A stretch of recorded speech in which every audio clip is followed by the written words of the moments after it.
ఈరోజు మనం నేర్చుకుందాము సౌందర్యలహరిలోని 25వ శ్లోకము మరియు దాని వివరణ.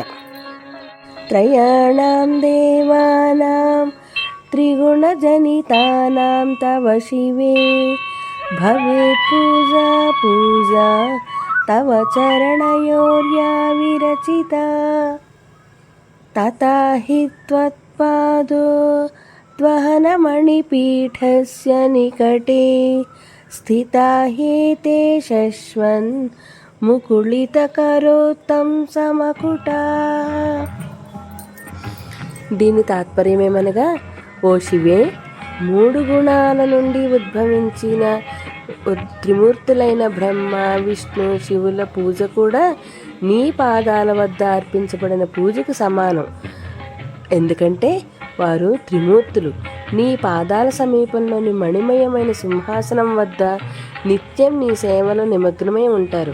అది వారికి సుఖాన్ని కలిగిస్తుంది. దీని వివరణ ఏమనగా, సౌందర్యలహరి యొక్క ఈ శ్లోకము దేవి యొక్క సర్వోన్నత శక్తిని, సౌందర్యాన్ని కీర్తిస్తూ త్రిమూర్తులైన బ్రహ్మ, విష్ణు, శివులు కూడా ఆమె పాదాల సమీపంలో సేవలో నిమగ్నమై ఉంటారని వర్ణిస్తుంది. ఈ శ్లోకం ప్రకారం సత్వ, రజస్, తమస్ గుణాల నుండి ఉద్భవించిన త్రిమూర్తుల పూజ కంటే దేవి యొక్క పాదాల వద్ద అర్పించబడే పూజే ఉన్నతమైనది. ఆమె మణిమయ సింహాసనం వద్ద నిత్యం సేవించడం వారికి అనంత సుఖాన్ని కలిగిస్తుంది. ఈ శ్లోకం దేవి యొక్క ఆధిపత్యాన్ని, ఆమె సర్వం యొక్క మూలశక్తి అని మరియు ఆమె ఆరాధన ద్వారా సర్వం సాధ్యమని అద్వైత సిద్ధాంతంతో సమన్వయం చేస్తూ భక్తులకు ఆధ్యాత్మిక మార్గాన్ని చూపిస్తుందట.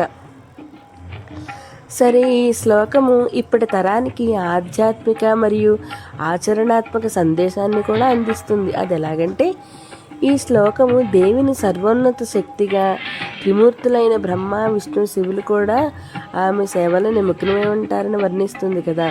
అలాగే ఈ ఆధునిక సందర్భంలో ఈ శ్లోకం జీవితంలో సమతుల్యత మరియు ఆంతరంగిక శక్తిని కనుగొనడం యొక్క ప్రాముఖ్యతను సూచిస్తుందట. ఈ శ్లోకంలోని త్రిగుణాలు సత్వ, రజస్, తమస్ అవి ఆధునిక జీవనంలో పని, విశ్రాంతి మరియు వ్యక్తిగత లక్ష్యాల మధ్య సమన్వయాన్ని సూచిస్తాయి. దేవిని ఆరాధన లేదా ధ్యానం ద్వారా ఒత్తిడితో కూడిన ఆధునిక జీవితంలో మానసిక స్థిరత్వము, ఆత్మవిశ్వాసము మరియు లక్ష్య సాధన కోసం శక్తిని పొందవచ్చు. అలాగే ఈ శ్లోకము దేవి యొక్క సర్వాధిక్యతను సూచిస్తూ యువతకు వినమ్రత, సహనము మరియు సమాజంలో అందరి పట్ల గౌరవభావనను నేర్పిస్తుందట. ఈ సందేశం ద్వారా ఇప్పటి తరం తమ జీవితంలో ఆధ్యాత్మిక ఆచరణలను అనుసరించి సమతుల్య మరియు అర్థవంతమైన జీవనాన్ని గడపవచ్చునని ఈ శ్లోకము ఇప్పటి తరానికి సూచిస్తుంది.